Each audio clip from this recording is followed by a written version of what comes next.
I don't want to live with my kids when I'm old. Choice or selfishness? When I say I don't want to live with my children as I grow old, many people are surprised. Some even scold me. Why suffer alone? What if something happens? Don't you feel bad leaving your kids to worry? But the truth is, I don't feel lonely. I feel like myself. My name is Martha. I'm 72 years old. I have 2 daughters, both married with stable lives of their own. I was an elementary school teacher for more than 35 years. My husband passed away 6 years ago. Since then, I've lived alone in a small house in suburban New Jersey. My daughters, especially the younger one, really wanted me to move in. She prepared a room. She said, "Come live with us, Mom. The kids love you. You'll have company. We'll take care of you.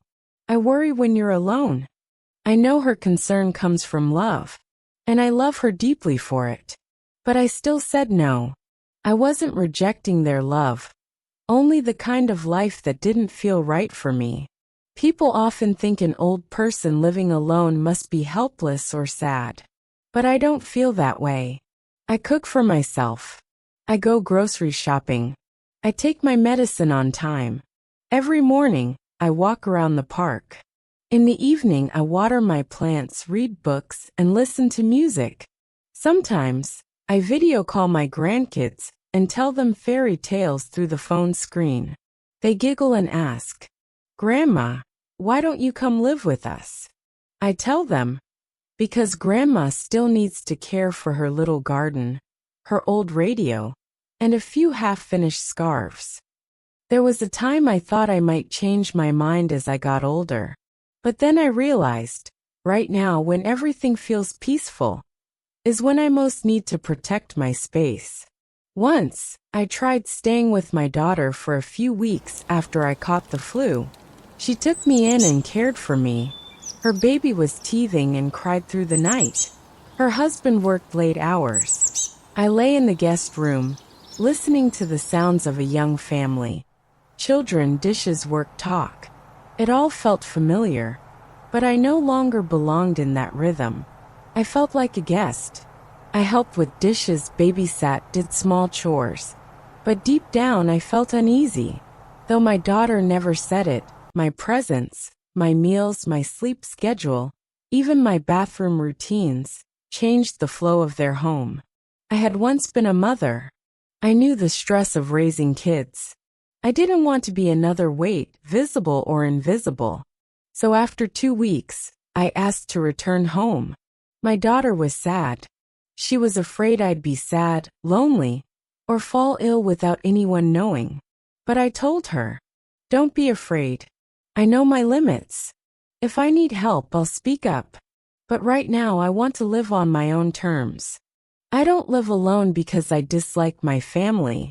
I live alone so our love can stay whole, unworn by daily tension. I don't want my children to feel torn between responsibility and freedom. I don't want my grandkids growing up feeling like they have to take care of Grandma, when I'd rather they want to come visit. I still visit every weekend. I bake, I knit, I tell stories, and I pass on my secret recipe for lemon pie. But I also need to come home, to a place where I can sit in silence if I want, where I can turn on the radio at midnight, where I can remember my husband in my own way, where I can cry, laugh, and be with myself without needing to explain. Living together can bring closeness, but sometimes it brings stress. Living apart can feel distant, but sometimes it brings peace. I'm not choosing right or wrong. I'm choosing what feels true to me. Maybe you think I'm being selfish, but I believe everyone deserves to live in a way that feels free and respectful, no matter their age. Headphone, thank you for listening to episode 2 of Autumn Stories of Life. If this story touched you, leave a comment. Do you believe older adults should live with their children? Or do you also dream of your own quiet corner? Share this video with someone who is a parent, a child, or just starting to think about aging, so we can understand each other better. See you in the next episode.